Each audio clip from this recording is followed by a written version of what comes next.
Nosso evangelho de hoje é Mateus 1, de 1 a 16 e 18 ao 23.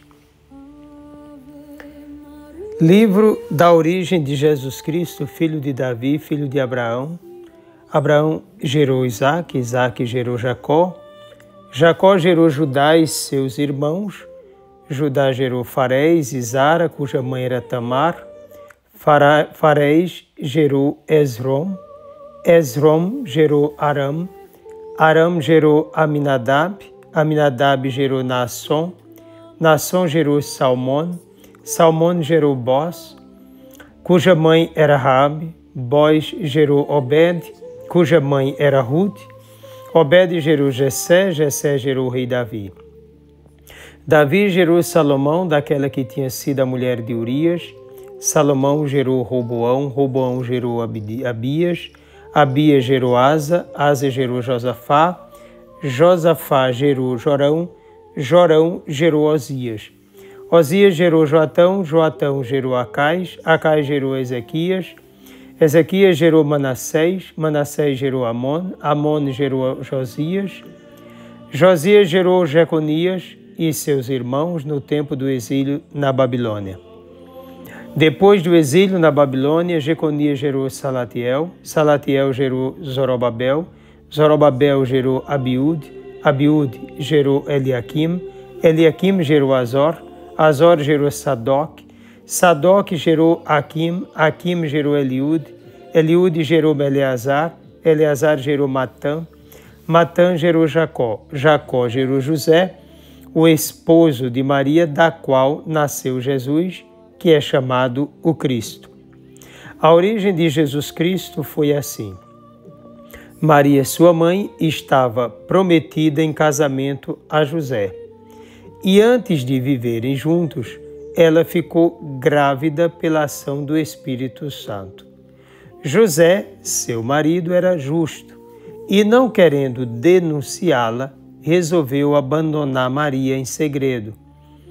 Enquanto José pensava nisso, eis que o anjo do Senhor apareceu-lhe em sonho e lhe disse: José, filho de Davi, não tenhas medo de receber Maria como tua esposa, porque ela concebeu pela ação do Espírito Santo. Ela dará à luz um filho, e tu lhe darás o nome de Jesus, pois ele vai salvar o seu povo dos seus pecados. Tudo isso aconteceu para se cumprir o que o Senhor havia dito pelo profeta. Eis que a Virgem conceberá e dará à luz um filho. Ele será chamado pelo nome de Emanuel, que significa Deus está conosco. Palavra da salvação. O evangelista Mateus tem o cuidado de mostrar que Jesus está ligado a Davi segundo a carne, Romanos 1:3, mas não tendo nascido de um relacionamento entre um homem e uma mulher. A origem de Jesus pertence exclusivamente a Deus, certamente com a participação da mulher, mas sabendo-se que ali se trata de uma ação do Espírito Santo. O evangelista enfatiza a centralidade do Messias, que é a concretização da promessa divina, ponto de chegada e de partida do projeto salvífico de Deus. Diferentemente de Lucas, Mateus enfatiza mais a pessoa de José, homem justo, isto é, aquele que se coloca à disposição do plano salvífico de Deus, mostrando sua importância como aquele que deveria dar a Jesus a linhagem davídica, o cuidado paterno e proteção social à Virgem Maria. Também, ao inserir José, Mateus quer deixar claro que Jesus é o Filho de Deus. Não foi José quem deu o nome ao menino, mas o próprio Deus através dele. Foi Deus quem disse que o menino seria chamado Jesus, Deus salva. Em seguida, é dito do menino que ele é o Emanuel, isto é, o Deus conosco. Então, Emanuel não quer dizer o nome de Jesus, mas o que ele significa no meio de nós. Mateus pensa a genealogia partindo de Abraão, dentro de uma visão que, conforme René Laurentin, vai sendo narrada segundo uma estrutura genitor, não gerado, e uma série de gerados genitores, até alcançar José, o esposo da Virgem Maria, e Jesus, ambos concebidos em outra lógica, uma vez que foram gerados, mas não se tornaram genitores. Na lógica do autor, o homem é aquele que gera, e na genealogia, Mateus cita 41 vezes os homens geradores. O interessante, na mentalidade semita, é que ao homem pertence a geração, mas não dele mesmo, e sim da mulher. Ligação de pertença aqui feita pela preposição de. Trata-se de uma preposição grega, ek, que indica a origem. Assim vemos o homem que gera, por exemplo, de Tamar, Raabe, Ruth, Betsabé.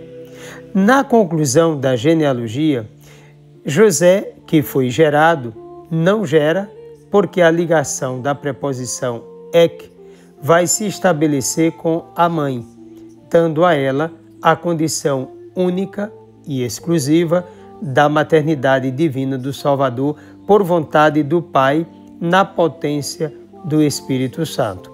Diz o texto: Jacó gerou José, o esposo de Maria, da qual nasceu, foi gerado, Jesus, que é chamado o Cristo. Convém lembrar de que a ênfase ao homem gerador não diminui a mulher, mas, num contexto semita, coloca na condição de ser aquela na qual se dá a geração. No mundo religioso judaico, até hoje, pertence à mulher o dar a vida e a fé aos filhos. O Verbo se fez carne por obra do Espírito Santo. Na maioria das vezes, as pessoas entendem o Espírito Santo como esposo da Virgem, tendo em mente a figura do macho. Isso é falso. No sentido espiritual, se alguém deseja dizê-lo, deve pensar na condição de deixar-se habitar por ele, o que aconteceu plenamente em Maria, na qual foi despertada a fecundidade. Vê-se que tal esponsalidade diz respeito à mais elevada intimidade com Deus. Em outras palavras, não é possível, segundo o evangelista, pensar o Espírito Santo como esposo no sentido humano, nem também como genitor. O Espírito Santo desperta interiormente a fecundidade de Maria, criando por meio dela e nela a realidade humana do Filho de Deus.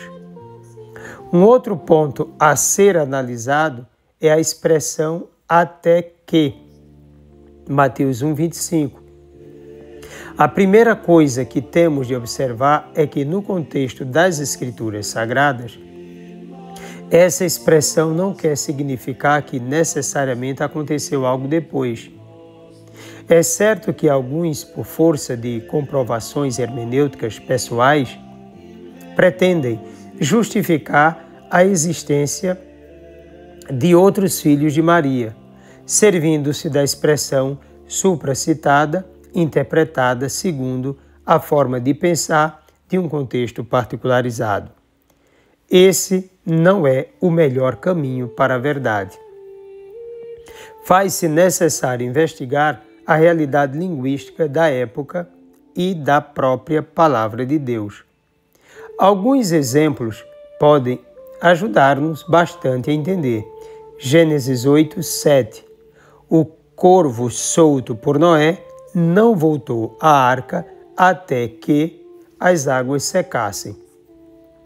Isso não quer dizer que o corvo voltou depois que as águas secaram. Gênesis 28:15. Deus não abandonaria Jacó até que tivesse realizado o que prometeu. é bem verdade que Deus não o abandonou. Mateus 28, 20, Jesus Cristo está com sua igreja até a consumação dos séculos. Ora, chegada a consumação, certamente ele permanecerá com ela.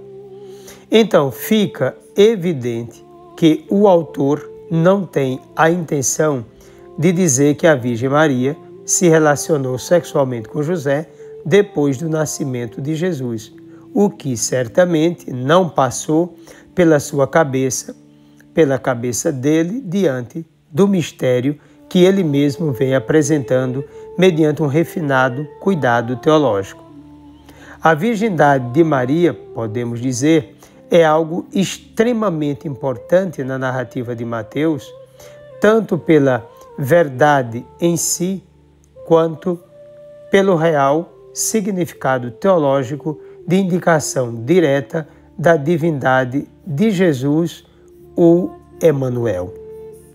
Além disso, outros detalhes podemos trazer aqui em se tratando da festa de hoje, da Natividade da Virgem Maria. Nesse texto, percebemos que a Virgem Santíssima está numa intimidade profunda com o Senhor, voltada para Ele, e ao mesmo tempo como aquela pela qual o Senhor está entrando na nossa natureza, assumindo a nossa humanidade. De fato, o projeto de Deus, nele também está a mãe, o projeto dessa encarnação. O projeto de Deus, o grande projeto, é a salvação da humanidade. Fomos feitos para a eternidade, né? Então, para atingirmos a eternidade, a comunhão com Deus, precisamos da salvação. E Deus veio para nos salvar. Esse projeto salvífico de Deus, pensado pelo Pai, em enviar o Filho, que na potência do Espírito Santo salvaria todos, nele também se encontram pessoas vocacionadas a estarem do lado de Jesus, pertencendo a essa ação salvífica, de modo especial a Virgem Santíssima. Temos também João Batista, né? A missão dele está ligada a Cristo. Maria, de modo especial. Nós vemos já em Miqueias, quando ele diz: "E tu, Belém de Éfrata, pequenina entre os 1000 povoados de Judá, de ti há de sair aquele que dominará Israel. Sua origem vem de tempos remotos, desde os dias da eternidade." É uma referência, claro que o autor aqui não está literalmente pensando em Jesus, até porque ele não conhecia, mas no sentido espiritual nós já o encontramos aqui. Seguindo, Deus deixará seu povo ao abandono até ao tempo em que uma mãe der à luz, e o resto de seus irmãos se voltará para os filhos de Deus. Então, aqui é um sinal, porque há uma promessa. Nessa promessa, também, aquela que vai ser a mãe de Deus feito carne, também vai se encontrar, não é? Pois bem, então Deus o Pai pensa em enviar o Filho e pensa naquela pela qual vai se dar isso. Esse Filho é o bendito, ela também será bendita. Olha, ele venceu o homem perfeito, ela terá a humanidade também perfeita. Por isso que no dia 8 de dezembro celebramos a Imaculada Conceição de Maria. Logicamente, porque ela, imaculada, quer dizer salva, ela é salva antecipadamente, ela venceu uma realidade sublime, porque Deus vai transformar aquela que será sua mãe no santuário. É transformada na arca da nova e eterna aliança, e dela tirará a sua humanidade. Entende? Então, o homem perfeito vem de uma humanidade divinizada, transformada, agraciada, de modo pleno, salva pelos méritos da cruz de Cristo. Então, veja como há uma ligação profunda aqui. Para facilitar, Vejamos, por exemplo, que quando vem uma pessoa importante para a nossa casa, cuidamos da casa, não é? Se vamos fazer um evento, alguma coisa, queremos deixar o lugar o mais perfeito possível. Imaginemos Deus, e isso, claro, a partir já de toda a vida de Jesus, de seus ensinamentos, morte e ressurreição, a vida dos santos, a igreja chegando até hoje, para poder chegar a essa verdade, não é? Quando Deus vem, como preparou aquela que seria o seu santuário? Aquela na qual estaria 9 meses. Aquela humanidade da qual tiraria a sua. Entende? A perfeição. Então, em Maria, tudo acontece de modo sublime e extraordinário. Até porque viria a acontecer o que de fato já sabemos, a salvação para todos. Então, o nascimento de Maria, vendo a partir já do Cristo ressuscitado, é, na verdade, uma dádiva maravilhosa e sublime para nós. Por isso que a humanidade inteira deve proclamá-la bem-aventurada, bendita por todas as gerações. Porque o Senhor fez maravilhas nela, exatamente.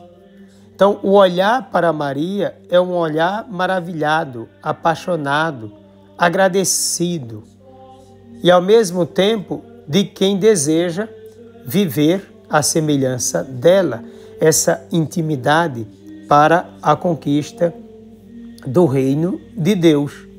Veja como isso é importante. Repare que o que deve acontecer com toda a humanidade aconteceu de modo pleno nela e antecipadamente. Veja o que diz São Paulo na carta aos Romanos. E aqueles que Deus predestinou, também os chamou. E os que chamou, também os tornou justos. E aos que tornou justos, também os glorificou. Interessante observar isso, né? Predestinados aqui à vida de comunhão com Deus, não é? Então, predestinados e chamados. Fomos chamados à existência, chamados a ser pessoa, chamados à vida cristã pela fé e pelo batismo e serem nessa realidade de Deus. E por isso tornados justos e, por último, glorificados. Olha, isso é para a humanidade.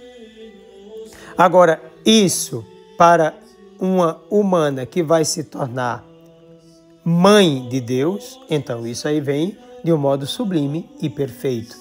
É predestinada a ser a mãe do próprio Deus na condição humana, é verdade. Então é predestinada, foi chamada, justificada e glorificada. Então quando ela é concebida, já é concebida salva, tendo em vista esse projeto salvífico de Deus para nós. Então nasceu a flor, nasceu a porta do paraíso. Por que não dizer também paraíso? Porque ali Deus se fez presente, ali Deus habitou, né, verdadeiramente. Então nasceu aquela que já é aquilo que nós seremos. Que alegria para nós! Agradeçamos a Deus e o adoremos sempre.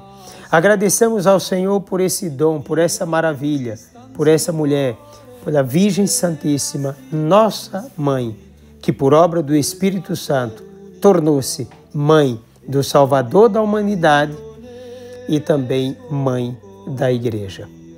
Desça sobre ti a bênção do Deus Todo-Poderoso, Pai, Filho e Espírito Santo. Um forte e carinhoso abraço.